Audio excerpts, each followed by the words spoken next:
Hi, I'm Levi with Gaiety. How's Hi, everyone doing? hi, Levi. Hello. I'm How are super you? excited to be here.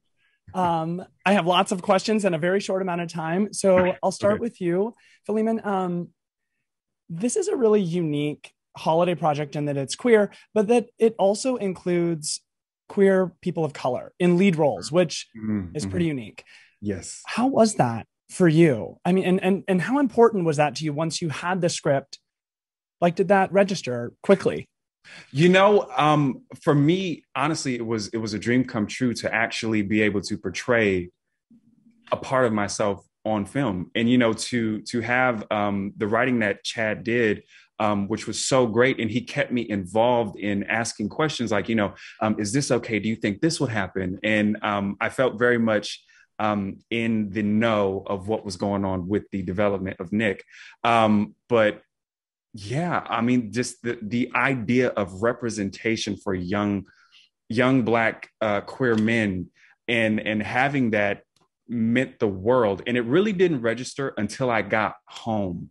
It didn't because while filming, I knew what was going on and everything like that. But to kind of have a moment to step back and have that little breather and be like, wow, like I'm what I needed when I was younger.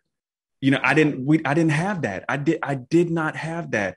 And to have it now and to be a part of Netflix's first jaunt into the LGBTQ holiday rom-com area is just honestly such a dream come true. Such a dream come true. And Michael, on a similar note, when you realized who was cast in the project, and I'm not sure how that process went for you, like when you found out, but how important to you was it that queer characters were played by queer people? Well, that's very important to me. I believe that like representation matters, Mm-hmm. and I believe that of course, I'm an actor, and I want to be able to play lots of different kinds of roles. But it's a very different interview giving that we're giving here when it's two queer men talking about queer romance, and I get it. Philemon gets it. We get what that is. And as Philemon says, when, little queer boys are watching this movie, they're going to see authenticity. Now we're pretending we didn't really fall in love. I mean, we did kind of, but we didn't like really fall in love. Uh, so like there is pretend going on there, but we know what it's like to love man. Men. We get it, and that kind of truth in cinema is really really important, and especially when it's about love. And this is a movie about love, and like growing up there was no romantic comedies with gay people for me, for anyone, because there hasn't been one yet. And now we're going to have some. And that's really exciting. And I grew up, the queer movies I watched growing up were cautionary tales, the occasional, I mean, occasionally, an indie gay comedy, I would find them, but a lot of cautionary tales, a lot of coming out stories, trauma movies, um, shame movies, and to experience something that gay people love and have always loved, Christmas and romance.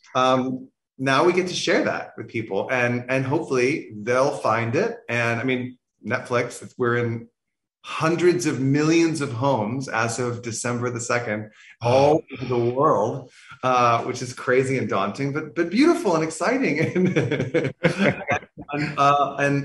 a lot of people are going to get to see a movie that they've never seen before, a kind of movie they've never seen before. Mm-hmm.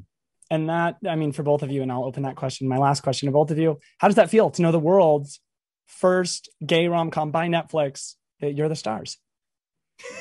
I'm like, yeah, it's one of those things where I still have my pinch me moments.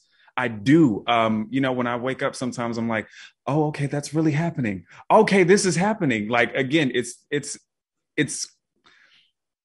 I don't have the words. I really don't. It's one of the things where I feel really great about it, especially to be a representative of what can be, especially on film, in life. I feel amazing about that.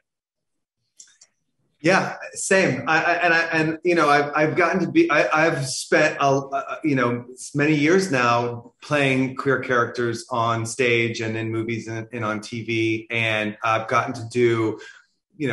I've gotten to tell stories about activism. I've gotten to tell stories about coming out, about shame, about trauma, about a lot of different kinds of things. But to make something that is about romance in the mainstream, and you don't get much more mainstream than Netflix, it's a big moment for me personally, but I think it's a big moment for a lot of people, and I'm really proud. I'm really, really proud of the work that Philemon and I did, and that we're walking the walk, and I think people are going to really love it. And I think it's not just a movie for gay people.